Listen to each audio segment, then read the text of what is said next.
Hey guys, it's William here, back with another great video. So as you can see, I have a new NASCAR in front of me. So if anyone remembers from the channel, my old NASCAR I had here, I think it was number 19, Bass Pro Shop car, was not mine. It was a friend of mine's, a local guy at the club.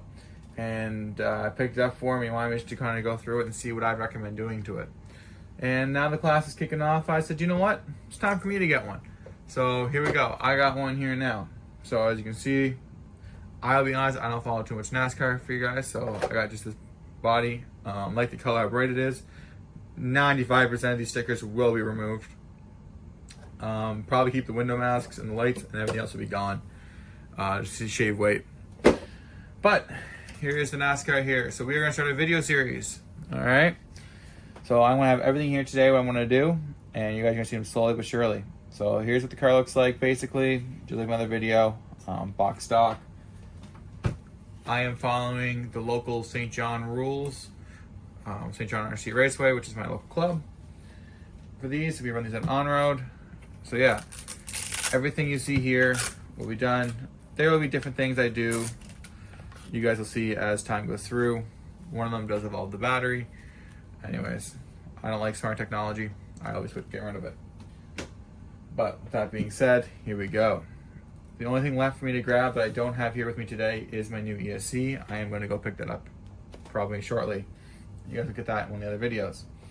For my servo, what I am going to be running is, as you can see right here, the NSD RC RS100 micro servo. We are allowed to run these. I've already clarified that. We're also allowed to put a little servo horn on. Again, I follow the rules. And the other one is metal diffs. We're allowed to run the metal diffs. And this one I'm waiting to hear back on, so I will not confirm putting it on mine yet or not. But it is the metal axle set, because you do run plastic axles, and I want to run the metal. So, everything in our club is durability based. For my RX, I'm sure most of you guys don't know its technology, but I'm running the F4G by Futaba for my 10PX. But who cares about that stuff? Stuff you guys want to see is all in here. So, starting off this video, we're going to go through and do the debinding and how you get a debind. So, yeah, I'll open it up, start some clips, show you guys some clips. We're going to tire break-ins, water break-in for the motor. As you can kind of figure out what I want to do here through everything. So yeah, guys, this is going to be fun. This is going to be interesting. Oh, and the big thing that I have kept as a secret, if any of you guys follow my local hobby shop, you might have saw them post this. This is a PCU bumper. It's all squishy. As you can see, it squishes in. I'll be replacing my foam bumper with that. I don't know if my club's allowed to do this or not, so I'll have my stock one to switch back to. But anyways, guys, that is a long intro for this series. I hope you guys are looking forward to it. I'll pick you guys up when I'm going through this episode, which is going to be making sure everything is loose and there's nothing binding. All right, guys, so here's our first thing we're going to run into. So as you can see, the NASCAR, I already got the top deck off and ESC and motor out. So the first thing you're going to notice when you get this car out of the box is you're going to make sure you get all this thread lock off. And the same with the pinion. So there's the pinion off there now, but I'll show you the screw. I'm not sure if you guys can see it, but all that white stuff on there, on that screw, that's thread lock from the factory. And it does take a while. Now this motor is not broken in whatsoever, which is good. Tells me I can break it in. So the other thing you guys are going to see is the water and break-in bath. So I'll show you guys how to do that. Yeah. So yeah, guys, that's where we're starting off now. So I'll move on to the next. Next thing I'm going to be looking at is taking off my shocks, feeling the suspension, seeing how the suspension feels. Take off the body mounts and the bumpers, get access to the diffs. And then, yeah, we'll have some fun that way. And I can already feel some gritting and grinding, as this diff is not broken in yet. All right, guys, so shocks are off. Again, another thing I want to mention with this is very key is I could feel the shocks and there's nothing in them. Like literally there's nothing in them. So with that being said, not being a problem, I'm going to open them up and replace them. Probably 80 weight tends to be the number I use. So there's what I use right there, 80 weight. I'm using a TLR one, so what I have in my hand right now. I usually use Ultimate Racing, but that's what I have. So 80 weight there. And here's the problem that we're gonna run into, and this is why it's very key when you're a racer and you're using a ready to run kit, or you're a racer and you're building a kit, or you're rebuilding a kit or something. You gotta make sure you don't have extra slop, and you also don't have drag. So that's a problem. Not sure if y'all can see that, right? That's a big problem. It's holding up. And on this one, it's all four. Now the steering's a little bit different because of that, but again, they're not dropping. So with that being said, the next step to do is to remove the front and rear bumper and get in and figure out why. So on this one, I'm gonna say it is probably a screw too tight. So I'm gonna go through, try it right now. So on the rear one, I'm going to back off this screw, a bit of a turn, and back up this screw, a bit of a turn. You can see it's already starting to drop. So I'm going to first go through, get in there with my reamer. I have a body reamer. This is 3 millimeters. It should theoretically fit in these holes, and I'll put it through, in and out, get all the debris gone, open it up a little bit if it needs to be opened. That's what this will also do. If it is 3 millimeters, I'll double check that. After that, what I'll do is I'll go through and I'll pinch the plastic, and I'll have that video when I do that for these guys, and I'll pinch the ball cups locations to get it free. I want to get the rear free first, and then I'll work on the front. Front has steering geometry in it, so of course with the steering geometry, it always makes it a little bit harder. But so I'll get the rear drop through. Once the rear gets free, I'll go to the front. Once the front gets free, I will be all set. So I'll pick you guys up once I get the bumpers off, and I'm starting to mess around with getting it loose. All right, guys, so I've ready to record this. So as my tech knows, I did the same thing on them, on my 8 scales. Is the little block ups here. Sometimes they're a little tight. So you take a little plier, like this, and just give it a small little pinch. And 9 out of 10 times, that loosens it right up. And that's how you do a quick break-in. And when I did that, instantly the arms dropped. So yeah, it's great that way. So anyways, guys, that's it so far for that. I'll pick you up when I start doing the other front. All right, so as I told you guys, there is sometimes a problem with these diffs, that they are empty. So let's start off by showing you how they look like when you get in them. So I just opened the bag, and the bag was covered. I mean, covered with fluid. So, and for these diffs, they never put enough in. And it gets annoying sometimes. But when you're like me, and you're going to put your own fluid in them anyways, who cares how dull they look? So, as you guys can see, there is not a lot in there. So, I'll take my screws. I have a mat up the side here. I am not sure if you guys can see it. It's right here beside the drill. So I have a towel. Everything of my stuff's organized. So, first thing I'm going to do is make sure this is all drained out and cleaned out. So grab my little 1.5 mil. Open it up. You see, I'm just taking a little like this. Woo! There we go. So I want to open that all up and drain that all. So I'm going to turn it upside down. There's not much, like I said. Very, very little. But there's enough there that I still want to make sure it's completely dry. And this one's a little more slimy. So this one probably has something in it. So, as you guys know, I'm using a drill. Don't recommend using it unless you know how to do it. I will tear apart with a drill, and I won't put back fully. I'll put it into 75%, and I'll do the rest 25% by hand when I'm rebuilding.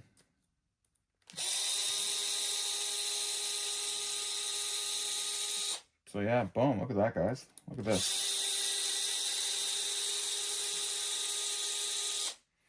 So now most guys will leave them out. I see there's a little bit of dirt there. Most guys would leave these out and drain them for overnight or a couple days or whatever. I got a race when I'm recording this video very quickly. So I'm probably gonna do something I shouldn't do as much, as I'm gonna hand dry them. So I'm gonna let them drip for an hour, and then I'll come back and I'll hand dry. So as you can see, sometimes there's a little harder to get out. Sometimes they're a little quicker. So different guys have different ways to get these out. As you can see, I just struck that one out. I'm gonna clean off my driver because I don't want to have any oil on my driver, because I can cause strip screws when you put them back in. So yeah, boom. There we go, guys. So as you can see, I have everything out officially. You guys are gonna see that in probably another video. Here are your stock diffs. So in your stock diffs, you can see these are plastic out drives and there's plastic internal gears. It also splits in the middle. I won't even run this. Like, these are brand new, never ran. I'm literally gonna throw them in my box in case I blow a metal diff up, and then I will get these for backup. And I'll probably just grease them. But yeah, so there we go, guys. That's where it's at now. So I'll pick you guys back up when this is all dry, and we can start doing that kind of stuff. Hey guys, it's William here. So as I'm working on the shocks here, as you guys can see, the oil here is very minimal. It's about maybe half full. And that's just in one of the shocks. I still got 3 more to open. So with that being said, I'm going to dump it to flip it. And I will be using the 80 weight. So yeah, I just want to update you guys how this is going. Yeah, so I got my car. It's all back together over here. As you can see, she's all together.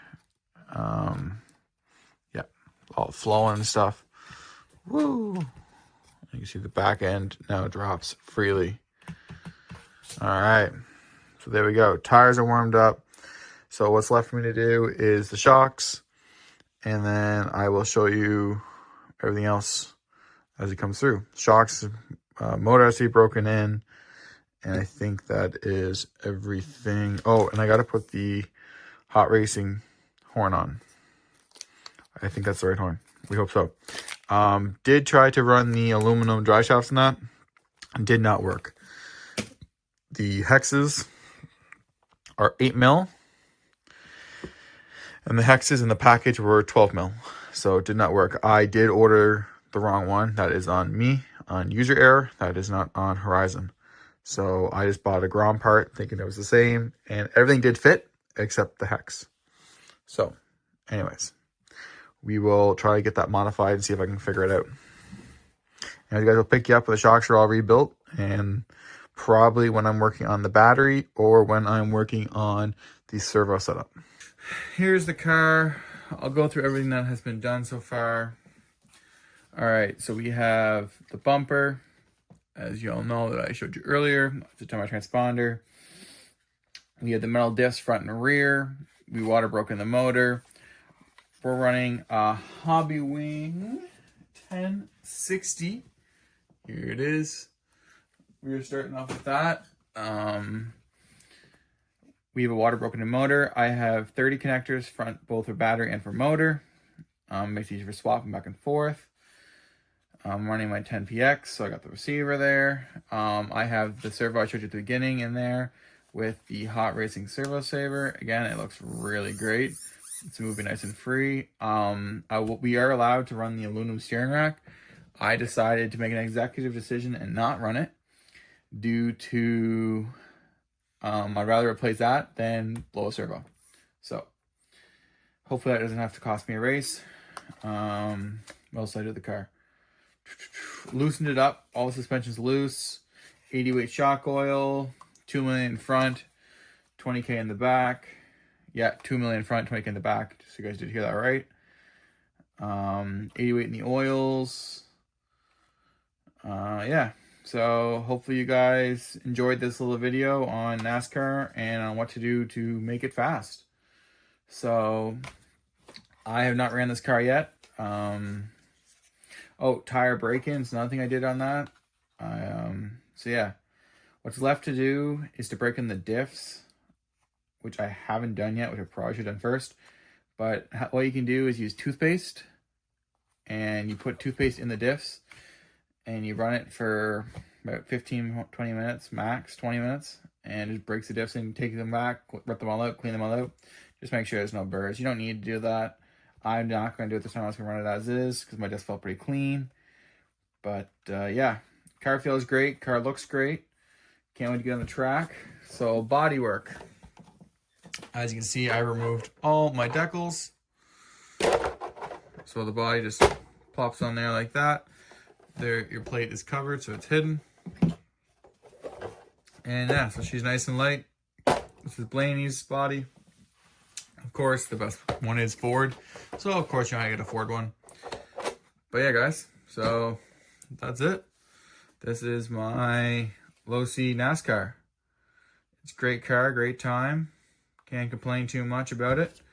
So we'll see how she drives and see how she does. But we'll update you guys. I got a race coming up this weekend coming up when I built in this video and I'm filming. And then I got two more, or one more for sure, if not two more, before my big race with it, which is the on-road national championships in the Maritimes, where I'm from, my region.